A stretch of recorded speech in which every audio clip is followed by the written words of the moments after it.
হাফেজ সাহেব, ইমাম সাহেব এদের ছাড়া নাকি তওবা হয় না। না, এটা ভুয়া কথা। আপনি অনুতপ্ত হন, আপনি চোখের পানি ছাড়েন, আপনি আপনার রবরে বলেন, ক্ষমা করে দিবে কে?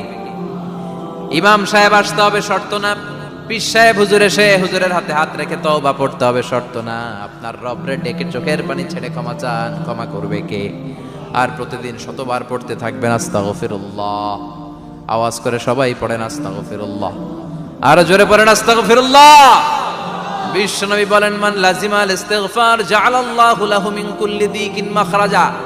সব সময় ইস্তিগফারের সাথে যে লেগে থাকবে, রব্বুল আলামিন তারে পাঁচটা জিনিস দিবে। কয়টা? কথা কোন, আরো জোরে সবাই বলেন কয়টা? নাম্বার 1, জাআলাল্লাহু লাহু মিন কুল্লি দিকিন মাখরাজা। বিপদে পড়লে বিপদ থেকে উদ্ধার করবে কে?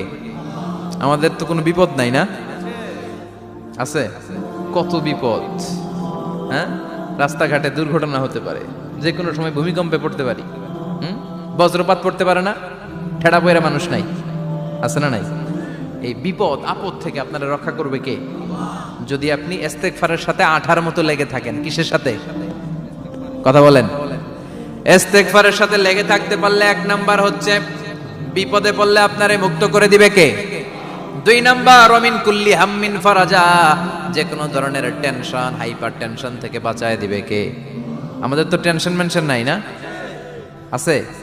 লাইফ নিয়ে টেনশন, বাঁচার টেনশন, মরার টেনশন, ক্যারিয়ারের টেনশন, রাস্তাঘাটে যানজট এটার টেনশন, পুলিশের দৌড়ানি, র্যাবের দৌড়ানি, বাড়ির ভাড়া, গ্যাস বিল, বিদ্যুৎ বিল, ছেলে মেয়েদের লেখাপড়া, কত টেনশন।